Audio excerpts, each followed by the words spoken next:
The boy's notebook hit the ground first. Then came the laughter. It echoed across the schoolyard, sharp, careless, cruel, the kind of laughter that didn't belong to children learning kindness, but to kids who had learned power too early. "Look at him," one of the boys sneered. "Teacher's pet thinks he's smart." 8-year-old Elijah Turner froze. His backpack lay open in the dirt, papers scattered like fallen leaves, crayons rolled toward the curb. His hands trembled as he bent to pick them up, his fingers clumsy with panic. "Hey, don't touch it yet," another voice mocked. "I want to see what kind of garbage project he made." A foot came down hard on the poster board. Crunch. Elijah's breath caught in his chest. "Stop," he whispered. "Please, I worked on that." The words barely escaped his mouth before a shove sent him stumbling backward. He hit the fence with a dull thud, metal rattling behind him. The bell rang, but no one moved. Parents stood at the edge of the pickup zone, some pretending not to notice. A teacher glanced out a classroom window, then turned away. And Elijah understood something no child ever should. He was alone. "Give it back," he said again, his voice breaking now. "It's for my grandpa." That was the wrong thing to say. "Oh, your grandpa. What, he's some kind of scientist now?" Another chimed in, grinning. "Probably just some old nobody." They laughed louder. Elisha felt heat burn behind his eyes. He dropped to his knees, reaching for the crushed poster board, trying to smooth it out with shaking hands. That's when the shadow fell across them. "All right," a firm voice cut through the noise. Every head turned. Officer Daniel Harper stood just beyond the curb, one hand resting on his duty belt, the other holding a paper cup of coffee that had long gone untouched. He hadn't planned to stop. He was only parked there to finish a report before heading back to the station. Another routine afternoon, another school zone, another quiet reminder of how close life felt to the edge these days. But he'd seen the shove, and once you saw something like that, you couldn't unsee it. "What's going on here?" Harper asked, his voice calm but immovable. The boys stiffened. "Nothing," one muttered. Harper's eyes dropped to the ground, the torn notebook, the bent poster board, the boy crouched beside it like he was trying to hold himself together. "That nothing looks a lot like bullying," Harper said. The boys backed away instinctively. "It was just a joke," one said quickly. Harper crouched down beside Elijah. "Hey," he said gently. "You okay, son?" Elijah nodded too fast. "Yes, sir." That answer told Harper everything. "What's your name?" "Elijah." Harper glanced at the project, reading the name written in careful block letters. American History, Unsung Heroes of Justice. Below it, cracked now, was a black and white photo of an older man in a suit standing in front of a courthouse. Harper frowned. "You make this yourself?" Elijah nodded again. "Me and my grandpa." The boys hovered nearby, unsure whether to run or stay. Harper stood. "Gentlemen," he said evenly, "you've got two choices. You can apologize and walk away right now, or I can call your parents and your principal and explain why we're having this conversation instead of you being at home." They didn't hesitate. "I'm sorry," one muttered. "Yeah, sorry," another added. They scattered. The schoolyard suddenly felt too quiet. Harper turned back to Elijah, helping him gather the papers. "Looks like this took a lot of work." Elijah swallowed. "It's ruined." Harper shook his head. "Nah, bent ain't broken." Elijah looked up at him then, really looked, like he was trying to decide if this kindness was real. "It's due tomorrow," Elijah said softly, "and I don't know how to fix it." Harper hesitated. There were rules, boundaries, but there was also a kid standing in front of him with dirt on his knees and heartbreak written all over his face. "What's it about?" Harper asked. Elijah brightened just a little. "My grandpa," he said. "He says history forgets the people who didn't make headlines." Harper smiled faintly. "Smart man." "He helped people, a long time ago, when it wasn't safe." Harper felt a tug of curiosity. Helped how? Elijah shrugged. He says it's not important, but my teacher says it is. Harper checked his watch. Then he made a decision that would change both their lives. Are you hungry? Elijah blinked. Yes, sir. Good, because there's a diner down the street that makes the best grilled cheese in town, and I know a thing or two about fixing bent projects. Elijah hesitated. I'm not supposed to go with strangers. Harper nodded approvingly. Smart again. Let's do this right. He waved over a woman waiting by a minivan. Ma'am, Harper called. You Elijah's mom? She approached cautiously. Yes, is there a problem? No problem, Harper said kindly. Just wanted to ask if it'd be all right if I help him finish his school project. Right here. You're welcome to sit with us. She studied him, the uniform, the badge, the sincerity in his eyes. Then she looked at Elijah. He nodded. Okay, she said quietly. They walked to the diner together. And as Elijah spread his project across the table, Harper leaned in to read the name written beneath the photograph. His breath caught. The name was familiar, too familiar. His coffee went cold in his hand, because the grandfather Elijah spoke of so casually was a man Harper had learned about in the academy, a man whose courage had changed laws, a man whose legacy had been buried on purpose. Harper swallowed hard. And for the first time since putting on the badge 25 years, he realized this wasn't just a school project, it was a reckoning. Officer Daniel Harper didn't say anything at first. He just stared at the name printed beneath the old black-and-white photograph, his mind suddenly far from the small diner and the smell of grilled cheese and coffee. Samuel J. Turner.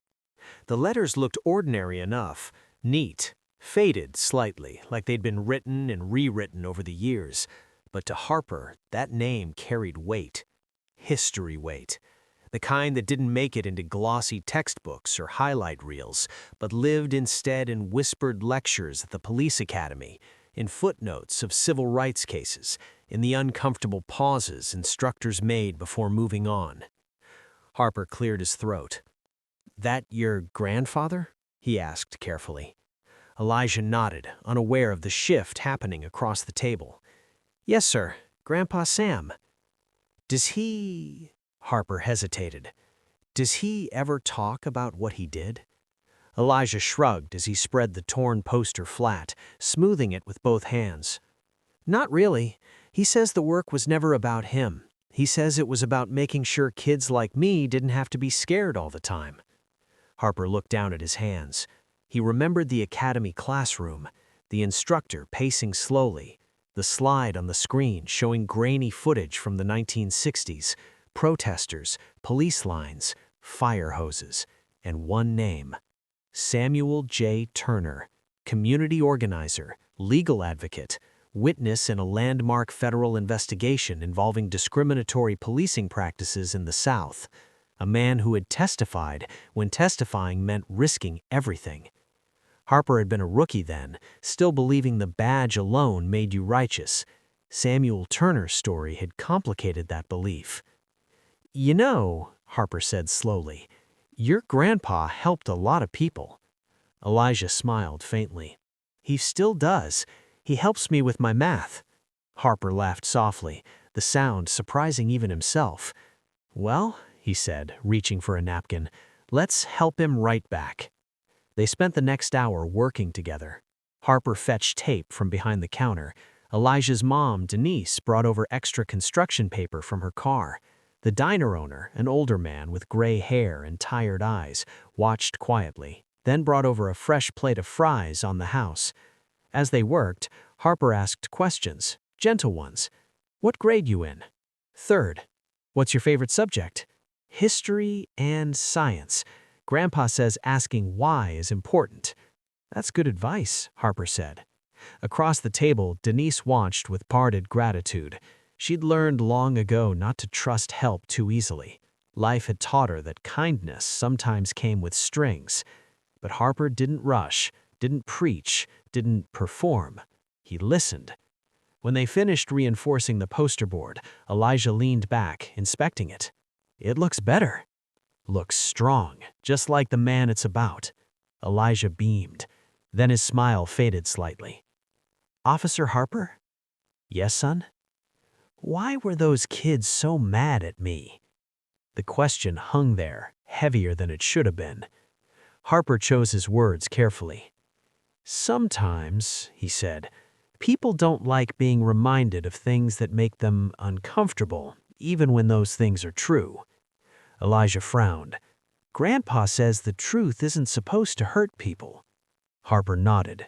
It's not supposed to, but it often does, especially before it heals. Denise looked down at her hands. My father warned me, she said quietly. He said telling Elijah about his past might make things harder for him. Harper met her eyes. Ma'am, with respect, your father's story deserves to be known, and your son deserves to be proud of it. Denise swallowed. He spent years being watched, threatened, blacklisted. We lost jobs, friends, safety. Harper leaned back, the weight of her words settling in. I won't pretend the world's fixed, but I will say this. Silence never protected the people who deserved protecting. They finished their meal in thoughtful quiet. As they stood to leave, Harper glanced at his watch again. He was late now, very late, but for the first time in years, he didn't care. Outside, the school pickup line had thinned. The earlier chaos felt distant. Elijah held his project close to his chest. Thank you, he said, for helping me and for stopping them. Harper crouched down to meet his eyes. You didn't do anything wrong, he said firmly, and if anyone ever makes you feel small again, you remember this. You come from someone who stood tall when it mattered. Elijah nodded solemnly. As they parted ways, Harper returned to his patrol car, but his hands lingered on the steering wheel. The name echoed again in his mind. Samuel J. Turner. That night, Harper didn't go home right away. Instead, he stopped by the old station archives, the place most officers forgot existed. Dust coated the shelves, boxes sat untouched for decades. He found the file after 20 minutes. Thick, yellowed, redacted in places. Inside were reports, testimonies, internal memos, and buried among them, photographs. One stopped his breath entirely. It showed a younger version of himself, barely out of the academy, standing in the background of a crowd control line, and in the foreground, Samuel Turner, handcuffed, bruised, eyes defiant. Harper's stomach turned. He hadn't remembered, but his badge had been there. He closed the file slowly, and in that quiet, forgotten room, Officer Daniel Harper realized something that unsettled him to his core. Helping a child with a school project was the easy part. Facing what his uniform once stood for, that was going to be much harder. Officer Daniel Harper didn't sleep that night. Every time he closed his eyes, the same image surfaced. Samuel Turner's face in that faded photograph, bruised, defiant, unbroken. And behind him, a line of uniforms, including one that looked uncomfortably familiar. Harper sat at his kitchen table long after midnight, the house silent except for the hum of the refrigerator. His coffee had gone cold hours ago. The manila folder from the archives lay open in front of him, its contents spread like evidence at a crime scene. Because that's what it felt like, a crime scene from another lifetime. He traced a finger over the typed report. Incident date, June 14, 1992. Location, Pine Street Community Center. Subject, Samuel J. Turner. Charges, disorderly conduct, obstruction. Harper swallowed. He remembered Pine Street, or at least he remembered what he'd been told about it. A hostile crowd, a necessary show of force, orders from above. That was how it had been framed during roll call. He'd been 22, fresh badge, eager to prove he belonged. The report didn't mention the fire alarms pulled to clear the building, didn't mention the batons raised before anyone resisted, didn't mention the witnesses who later recanted after follow-up conversations. Harper flipped another page. There it was, a handwritten note from Samuel Turner, scrawled in firm, steady ink. "I did not resist. I did not threaten anyone. I stood between officers and children because no one else would." Harper exhaled slowly.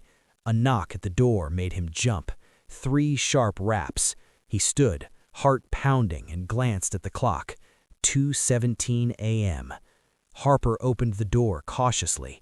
A tall man in a dark suit stood on the porch, rain speckling his shoulders. His face was familiar in that way you recognize someone before you remember why. "Officer Harper," the man said. "Or should I say, Daniel?" Harper stiffened. "Do I know you?" The man smiled thinly. "Used to. Name's Captain Reynolds." Harper's chest tightened.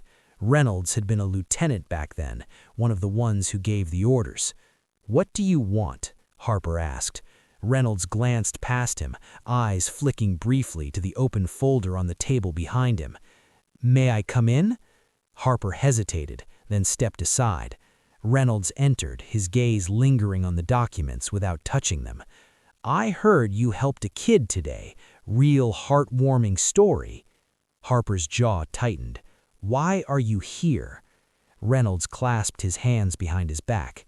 "Because stories travel fast, especially the kind that stir up old names." He paused. "Samuel Turner's grandson, right?"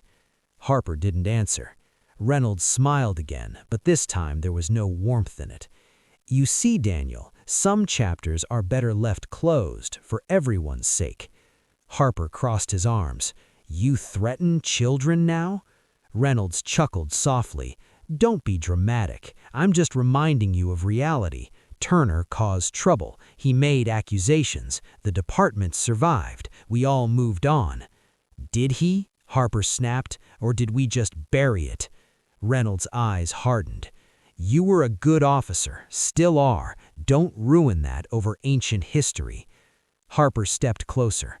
"A kid got bullied today because of what his grandfather stood for. That history isn't ancient to him." Reynolds sighed, as if disappointed. "Think carefully. Your pension, your career, your reputation. One mistake, one public misstep, and everything you've built disappears." He moved towards the door, then paused. "Oh, and Daniel," he glanced back. "That family has enemies who don't wear uniforms anymore. Be careful whose side you think you're on." The door closed behind him. Harper stood frozen for a long time. Then he sat back down, staring at the file. The past hadn't stayed buried. It had just been waiting.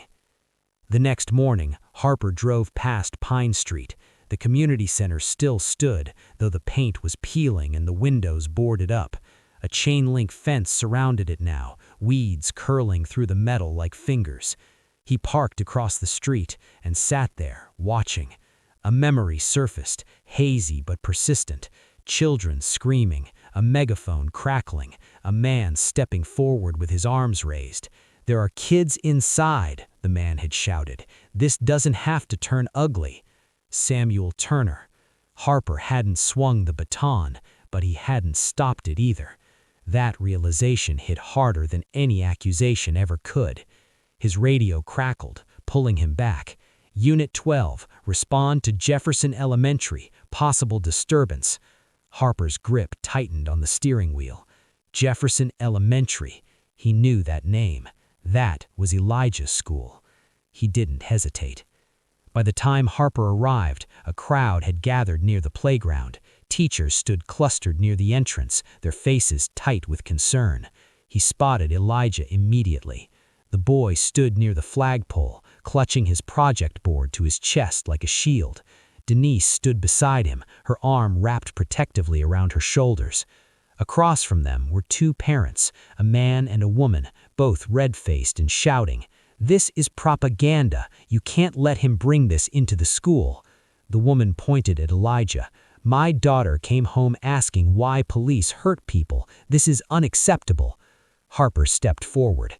"What's going on?" The principal rushed over. "Officer Harper, thank God. We're trying to calm things down." The man rounded at Harper. "You're a cop. You should understand. That child's project is stirring up division." Harper looked at Elijah. Elijah's hands were shaking. "Division?" Harper repeated, "by telling his grandfather's story?" "That man was an agitator," the woman snapped. "A criminal." Denise's voice cracked. "He was fighting for our rights." The man scoffed. "That's your opinion." Harper felt something settle in his chest. A line. He stepped between them. "This is a school, not a courtroom, and this child has every right to present his family history." The man sneered. "And what if parents don't want their kids exposed to it?" Harper met his gaze. "Then that's a conversation for adults, not an excuse to intimidate a third grader." The principal nodded quickly. "We'll handle this internally." As the crowd dispersed, Elijah looked up at Harper. "Am I in trouble?" he asked quietly. Harper crouched down. "No, you're brave." Elijah's eyes filled with tears. "My grandpa said telling the truth was important, even when people don't like it." Harper placed a hand over his heart. He was right. That evening, Harper drove to a modest house on the east side of town. A small porch, wind chimes, a worn American flag hanging by the door. He stood there longer than necessary before knocking. The door opened slowly. An older man stood there, tall despite his age, hair silver, eyes sharp and steady. "Samuel J. Turner." "Yes?" the man asked. Harper swallowed. "My name is Daniel Harper. I'm a police officer." Samuel studied him for a long moment. "I know who you are," he said calmly. Harper's breath caught. "I owe you an apology for something I didn't stop, for something I should have." Samuel stepped aside. "Then you'd better come in, because apologies are just the beginning." Inside, the walls were lined with photos, marches, meetings, children laughing, hands raised in solidarity. History lived here, and it wasn't done yet. Samuel Turner didn't offer coffee. He didn't need to. The silence inside his living room was heavy enough to drink. Officer Daniel Harper stood just inside the doorway, hat in his hands, feeling smaller than he had in decades. The house smelled faintly of lemon oil and old books. Every wall carried history, framed photographs, yellowed newspaper clippings, protest signs carefully preserved behind glass. Not trophies, evidence. Samuel gestured toward a wooden chair. "Sit," he said evenly. Harper obeyed. For a long moment, Samuel simply studied him, not with anger, not with suspicion, with assessment. "You know," Samuel said finally, "most men come here wanting forgiveness." Harper nodded. "I'm not asking for that." Samuel raised an eyebrow. "Good, because forgiveness isn't owed, it's earned." Harper swallowed. "I came because your grandson was attacked today. Not physically, but close enough. And because I finally read the full file, the real one." Samuel's lips pressed together. Funny how truth gets clearer with age.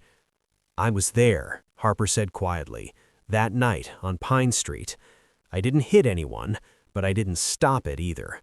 Samuel leaned back, crossing his arms. "Silence has a longer reach than a baton, son." The words landed hard.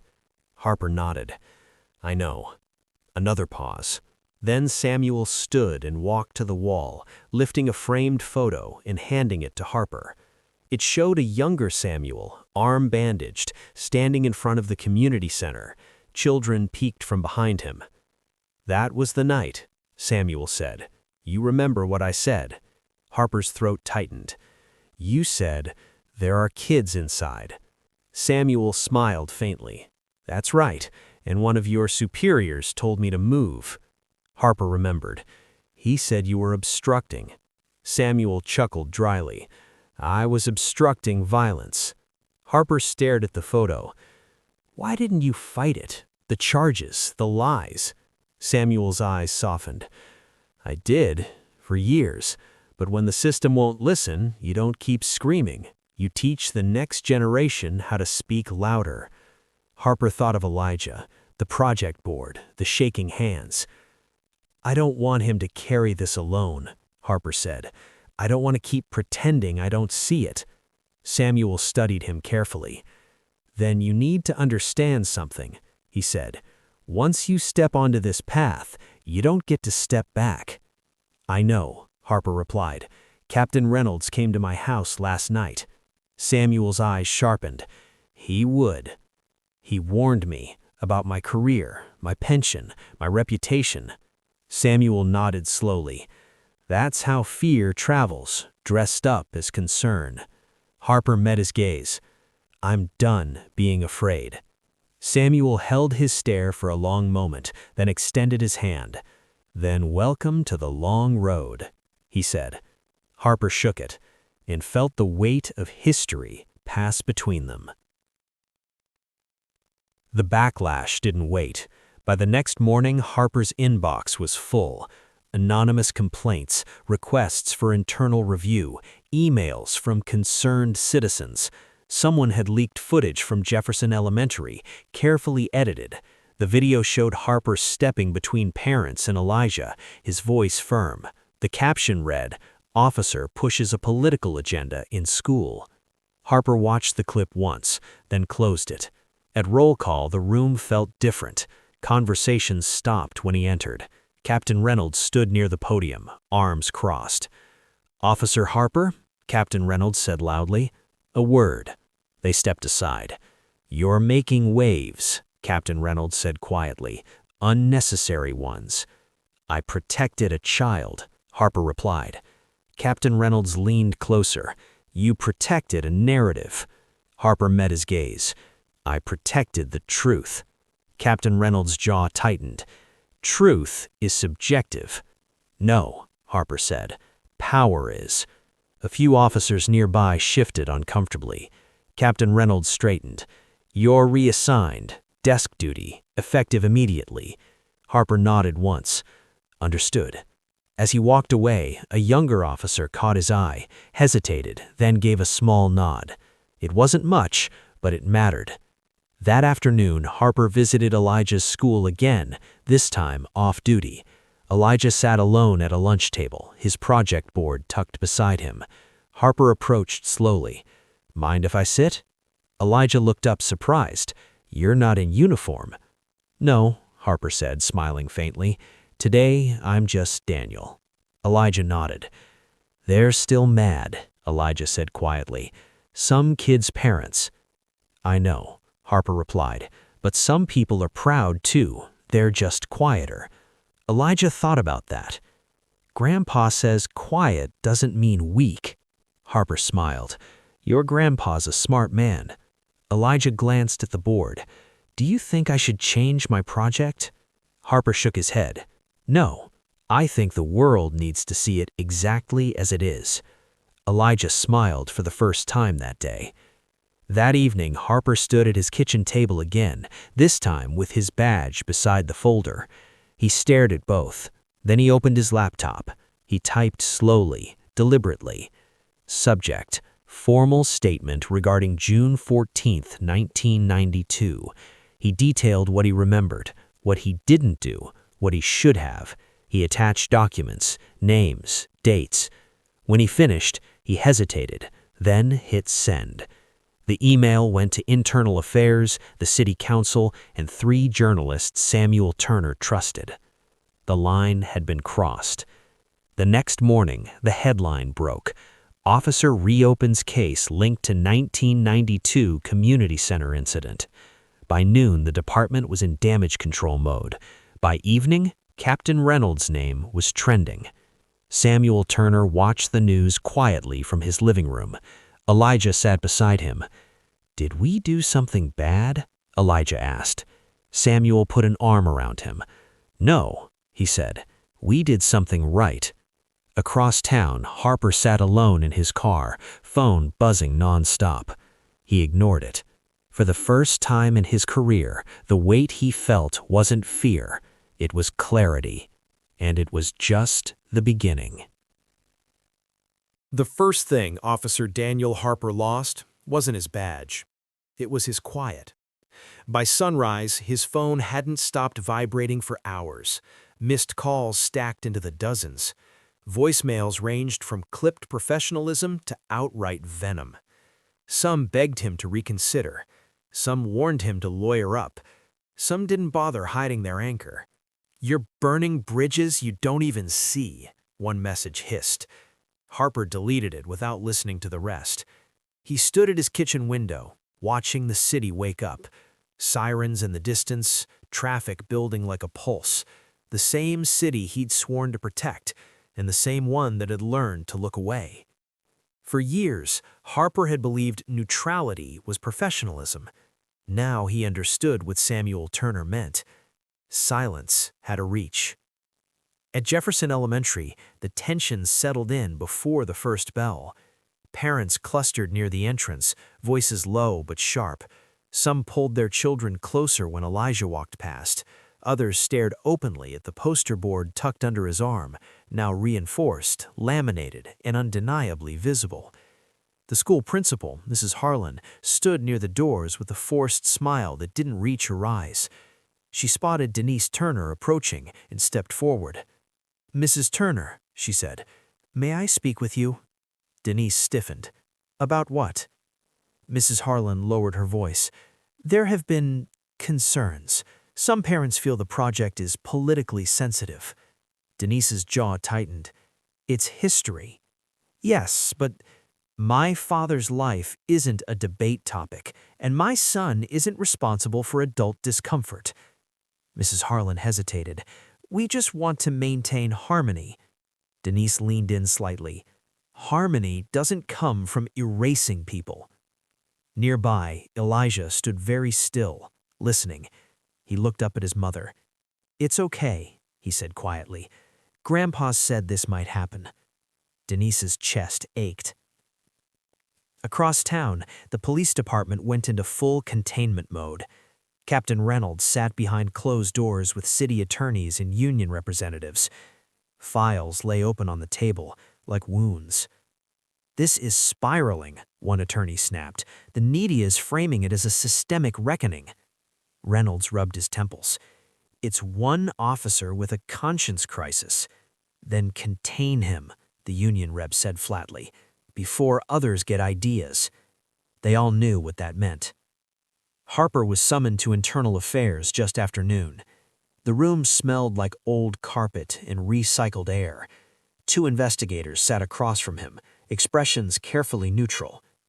"Officer Harper," one began, "you understand this inquiry concerns events from over 30 years ago." "Yes, and what they led to." The other investigator tapped a pen. "Why come forward now?" Harper didn't flinch.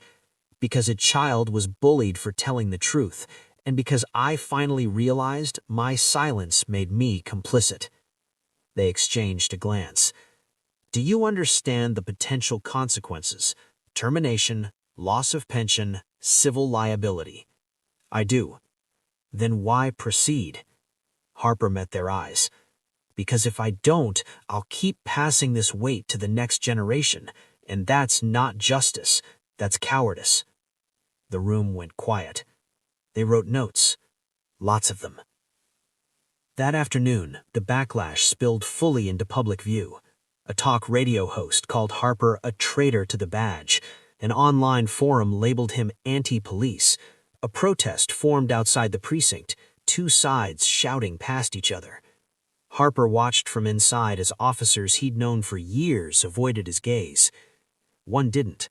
Officer Miguel Santos, younger, newer, approached him in the hallway. "Sir," Santos said quietly, "my dad marched with Mr. Turner in the 90s. Harper looked up, surprised. "He always said there were good cops. He just said they were too quiet." Harper nodded. "I was one of them." Santos hesitated, then straightened. "Not anymore." He walked away before Harper could respond. Harper felt something tighten in his chest. Not fear, something like hope. At Jefferson Elementary, the phone rang steadily at Turner's house. Old friends, former students, reporters. Samuel answered none of them. Instead, he sat at the kitchen table with Elijah, helping him practice his presentation. "You nervous?" Samuel asked. "A little." "That's okay. Nervous means you care." Elijah looked up. "Grandpa." "Yes, son?" "Why didn't you tell more people what happened to you?" Samuel paused. "Because sometimes," he said gently, "telling the truth too early can get people hurt. I waited until I knew the next ones would be safer." Elijah thought about that. "Am I safe?" Samuel reached for his hand. "You're braver than you know, and you're not alone." The next morning, the city council announced a formal review of the 1992 incident. Names resurfaced, records reopened. Captain Reynolds' press statement was stiff and defensive. By afternoon, his past disciplinary complaints, buried for years, began circulating online. The walls were cracking. Harper sat in his car watching it unfold on his phone. He didn't smile. Justice wasn't a victory lap. It was accountability, and accountability hurt. That evening, Harper returned to the archives one last time. He retrieved a small box he'd missed before. Inside were handwritten letters, unsent. One caught his eye. It was dated the week after the Pine Street incident. "To whoever reads this, I saw what happened. I didn't stop it. I don't know if that makes me worse than those who did." Harper's hands trembled slightly. He'd written it, and never sent it. He folded the letter carefully and placed it back. Then he locked the box and turned out the light. At school the next day, Elijah stood in front of his class. His voice shook at first, then steadied. He talked about his grandfather, about standing up, about telling the truth even when it costs you friends. Some kids looked uncomfortable. Some listened closely. One raised her hand. "My grandma marched too," she said quietly. Elijah smiled. That night, Harper sat alone at home. A letter lay on the table, from the department. He didn't open it yet. Instead, he looked at the badge beside it. For the first time, he understood something clearly. Standing still had a cost, but so did moving forward. And one of them finally felt worth paying. The letter waited 3 full hours before Daniel Harper opened it. It sat on his kitchen table like a loaded weapon, quiet, ordinary, heavy with consequence. Outside, dusk folded itself over the city, streetlights flickering on one by one like hesitant witnesses. When he finally tore the envelope, his hands were steady. The words were not. Administrative leave, effective immediately, pending review. No accusation, no defense, just suspension wrapped in polite language. Harper exhaled slowly and leaned back in his chair. The badge lay beside the letter, its metal catching the light. For years it had felt like armor. Now it felt like evidence. By morning, the story had metastasized. Cable news ran split screens, Harper's service photo on one side, archival footage of protests from the early 90s on the other. Commentators argued loudly about context, standards of the time, and whether reopening the past served any purpose. On social media, the lines hardened fast. Some called Harper a hero. Others called him a disgrace. A few dug into his past, looking for anything to discredit him. They found none, which made them angrier. At the precinct, the mood curdled. Locker room conversations stopped when Harper's name came up. A few officers refused to make eye contact. Others went out of their way to be seen not supporting him. Fear travels faster than truth. Captain Reynolds called a mandatory briefing. "We are not on trial," he said sharply. "This department does not operate on social media narratives." A hand went up in the back. Officer Santos. "With respect, sir," Santos said, "some of us think this is about how we operate, past and present." Reynolds' eyes narrowed. "Sit down, Santos." Santos didn't. The room held its breath. "We wear the same uniform," Santos continued, voice steady, "but not everyone carries it the same way." Reynolds slammed his folder shut. Meeting adjourned. The silence afterward was deafening. Across town, Denise Turner felt the backlash hit her son before it hit her. Elijah came home quiet. Too quiet. "What happened?" Denise asked gently. Elijah shrugged, staring at his shoes. "Some kids said Grandpa was a troublemaker. One said he deserved what happened." Denise's chest tightened. "Did a teacher hear this?" Elijah nodded. "She told them to stop, but they still think it." Denise knelt in front of him. "Listen to me. When people feel threatened by the truth, they attack it. That doesn't make it wrong." Elijah looked up. "It still hurts." "I know," she said softly, "but pain isn't a sign you should stop. Sometimes it means you're standing in the right place." Samuel Turner watched the news with the sound muted. He didn't need the words. He recognized the posture, the deflection, the slow pivot from facts to feelings. He'd lived through it once already. The phone rang. "Sam," a familiar voice said, "they're coming after Harper hard." Samuel nodded to himself. "That's how you know it matters." "You think he's ready for this?" Samuel glanced toward the hallway where Elijah's laughter drifted faintly from his room. "No one's ever ready, but some people are willing." By midweek, the pressure turned personal. Harper found a note tucked under his windshield wiper. "Traitor." He didn't tell anyone. That night, someone spray-painted "snitch" on his garage door. He scrubbed it off before dawn. The silence afterward was louder than the insult. The city council hearing was scheduled sooner than expected. Public attendance overflowed the chamber. Harper sat in the front row, hands folded, face unreadable. Denise and Samuel sat behind him. Elijah clutched his poster tube like a shield. Captain Reynolds testified first. His words were smooth, measured, defensive without appearing so. Then Harper was called. He stood slowly. Every camera found him. "I want to be clear. I'm not here to rewrite history. I'm here to tell it fully." A murmur rippled through the room. "I watched a man be beaten for exercising his rights, and I did nothing. Not because I agreed, but because I was afraid." Reynolds shifted. "That fear didn't protect anyone. It only protected me. And that's not what the badge is for." A councilwoman leaned forward. "Officer Harper, why speak now?" Harper looked at Elijah. "Because a child was punished for telling the truth, and because I realized silence doesn't expire. It compounds." The room went still. Outside, protesters shouted on both sides. Signs clashed in the air. "Justice delayed is justice denied. Don't punish today's cops for yesterday's rules." Elijah watched it all from the steps. "Grandpa," Elijah asked quietly, "is it always like this?" Samuel considered the question. "No," he said. "Sometimes it's worse." Then he smiled faintly. "But sometimes it changes."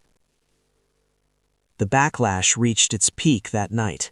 A leaked memo surfaced, evidence that complaints against Reynolds had been quietly dismissed over decades. The media pounced.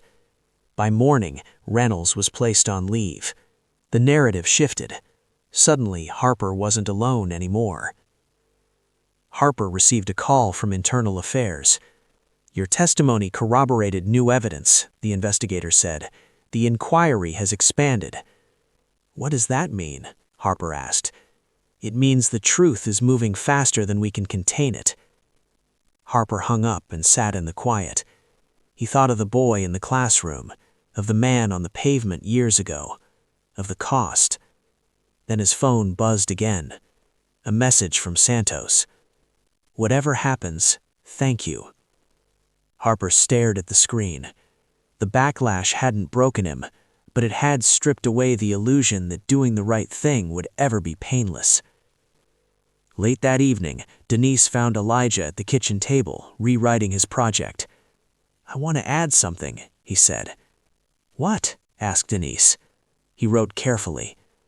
"Some people stood still. One person stepped forward. That made it easier for others to move." Denise felt tears rise. Outside, the city buzzed with argument and uncertainty. But beneath it all, something had shifted. The truth had pushed back, and this time, it wasn't retreating. The knock came just after sunrise. Not loud, not urgent. Measured. Daniel Harper opened the door, already knowing this wasn't about paperwork.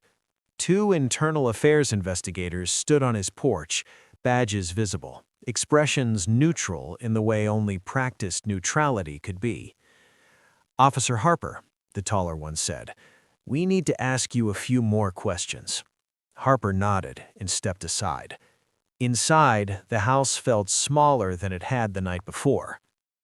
At the precinct, word traveled faster than fact. Some officers avoided Harper entirely. Others watched him with something new in their eyes. Not suspicion, not respect, but calculation. They were weighing the cost of proximity. Santos met Harper near the lockers. "They're digging deep," Santos said quietly. "Reynolds isn't answering calls." Harper exhaled. He never did. Santos hesitated. "You okay?" Harper thought of the spray paint, the note, the look on Elijah's face when the shouting got too loud outside the council chamber. "I will be, eventually." The investigators were thorough, painfully so. They asked about that night decades ago, who was present, who spoke, who turned away. Harper answered every question, even when his voice faltered. "What stopped you from intervening?" one asked. Harper didn't dodge it. Fear. Rank. The lie that someone else would do it. The investigator nodded, writing carefully. "And what made you speak now?" Harper paused. "A child." The pens stopped. Across town, Samuel Turner stood before a mirror, adjusting his tie. He hadn't worn one like this in years. The Civil Rights Coalition had asked him to speak, not as a victim, but as a witness to time. Denise watched from the doorway. "You don't have to do this," she said. Samuel smiled gently. "I didn't have to survive either, but here we are." The auditorium filled fast. Students, activists, retired officers, people who remembered the headlines and people who only knew fragments passed down like rumors. Samuel stepped to the podium.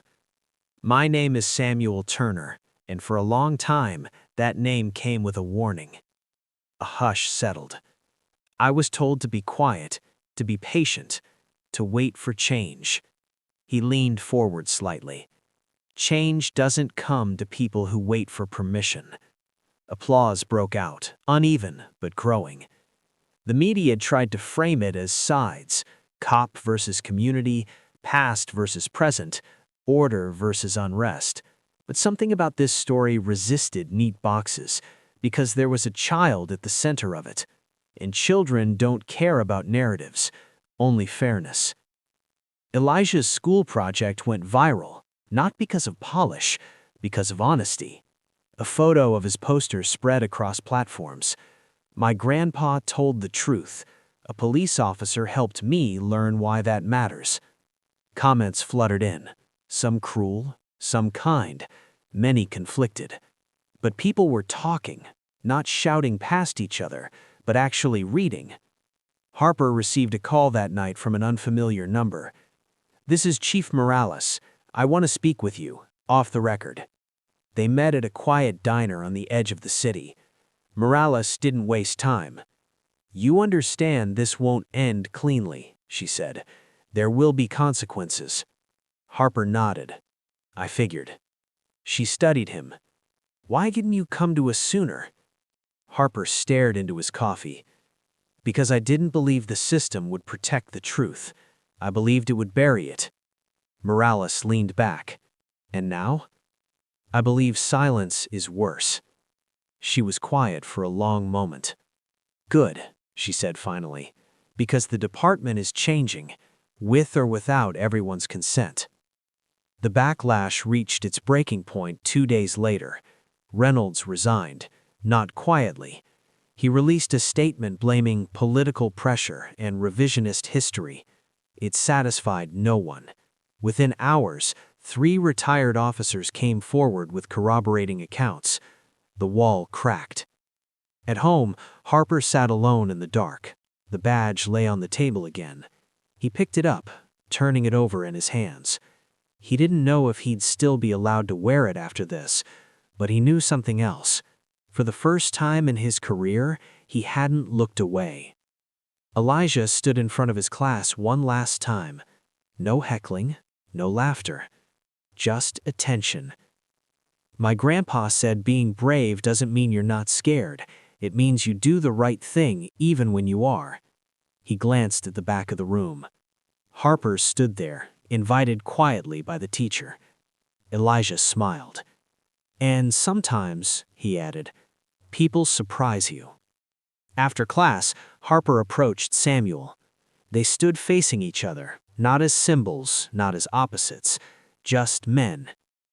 I can't undo what happened, but I can carry it differently. Samuel nodded. That's all any of us can do. They shook hands, not for cameras, for closure. That evening, the city council announced a formal reopening of multiple cold cases tied to misconduct. New oversight, new policies, real accountability. It wasn't justice yet, but it was motion. Harper received his final notice late that night. Not a dismissal, not a commendation, a reassignment. Community liaison, youth outreach, historical review. Some would call it a demotion. Harper smiled. It felt like responsibility. As he drove home, he passed the school playground. Lights off, empty. He imagined the future. Messy, imperfect, loud, but moving. For the first time, the weight of his name didn't feel like a burden. It felt like something he could stand under. The letter arrived on plain white paper. No department seal. No official language. Just handwriting. Careful, deliberate, unmistakably old-fashioned. Officer Harper sat at his kitchen table long after sunset, the envelope unopened, as if the weight of it alone carried meaning. He already knew who it was from. Samuel Turner. Harper finally slid a finger beneath the flap. Daniel. I spent most of my life believing closure was a myth people used to avoid accountability. Turns out, it's something else entirely. It doesn't erase the past. It simply refuses to let the past be the final word. Thank you for choosing not to let it be. Samuel. Harper read it twice. Then a third time. And for the first time since this all began, his hands stopped shaking. The city moved quickly after that. Too quickly for some, not quickly enough for others. But it moved. The reopened cases dominated local news. Retired officers were summoned, records unsealed, old testimonies reviewed under a new, harsher light. The department released public apologies, careful, legally vetted, imperfect. But they were spoken out loud. That mattered. Harper's reassignment officially began on a Monday morning. No sirens, no patrol car. Just a modest office near the community center. Walls bare except for a corkboard and a single framed photo of him and his old canine partner from years ago.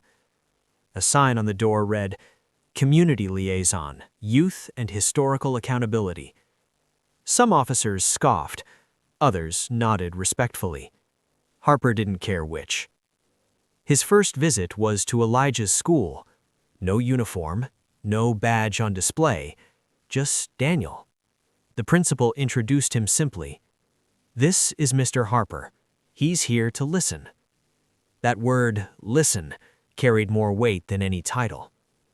The gym filled with students, some curious, some guarded, some openly skeptical. Harper stood at the center, hands loosely clasped. "I'm not here to give a speech. I'm here because I didn't listen when I should have, and now I'm learning how." A murmur rippled through the room. He didn't rush the silence. He respected it. Hands slowly began to rise. A girl asked, "Why should we trust you?" Harper nodded. "You shouldn't, not automatically. Trust is built by what people do next." A boy asked, "Why didn't you stop them back then?" Harper swallowed. "Because I was afraid, and because the system rewarded silence." Another voice called out, "So what changed?" Harper glanced toward Elijah. A child asked a question I couldn't ignore. Elijah sat straighter in his seat. For the first time, he understood something important. Adults didn't change because they were told to. They changed because they were challenged. Samuel Turner attended the next city council meeting quietly. No speeches, no press conference, just presence. When the council chair announced the establishment of an independent review board with real authority, Samuel closed his eyes briefly. Not in relief, in resolve. Outside, Denise squeezed his hand. "You did this," she whispered. Samuel shook his head gently. "We did." The backlash never fully disappeared. Some radio hosts fumed about betrayal. Anonymous letters arrived at Harper's office, some threatening, others pleading. He read every one, not because he owed them, because understanding mattered. One afternoon, a retired officer showed up unannounced. White hair, stiff posture, familiar eyes. Harper recognized him instantly. "I didn't think you'd want to see me," the man said. Harper gestured to the chair. "Sit." The man hesitated. "I was there that night." Harper nodded. "I know." "I didn't step in either," the man cracked. "I told myself it wasn't my call." Harper leaned forward. "What are you telling yourself now?" The man stared at the floor. "That it cost someone their life." Silence stretched between them. Then Harper quietly said, "You can still tell the truth." The man nodded once, and just like that, another piece fell into place. Elijah's project didn't end with the semester. It became part of the school's curriculum. Local history, not the sanitized version, but the real one, the complicated one. Parents attended open forums, teachers revised lesson plans, students asked better questions, and questions, once asked, don't disappear. At home, Elijah taped a new paper above his bed. It read, "Being brave doesn't mean being loud. It means being honest, even when it's hard." His grandfather smiled every time he saw it. Months later, a memorial plaque was unveiled downtown. No grand ceremony, just names, and one sentence beneath them. Silence allowed this. Truth will not. Harper stood in the crowd, hands in his pockets. Samuel stood a few feet away. Their eyes met. No words were needed. That night, Harper placed his badge back in its case, not because he was done, but because it no longer defined him. What defined him was what came after. In the quiet hours before sleep, Harper thought about legacy. Not promotions, not commendations, but moments. Moments when someone chooses to act or chooses not to. Across town, Samuel sat on his porch listening to crickets, watching the streetlights hum. He thought of friends lost, years stolen, and the strange and unexpected peace that had followed truth. He didn't forgive everything, but he forgave enough to move forward. Elijah dreamed of becoming a teacher, or maybe a lawyer, or maybe something that didn't exist yet. Whatever it was, he knew one thing. He would speak up. because of a project, because of a question, because a man in uniform finally chose to listen. History rarely changes in a single moment. It changes when ordinary people refuse to look away. And this time, someone didn't.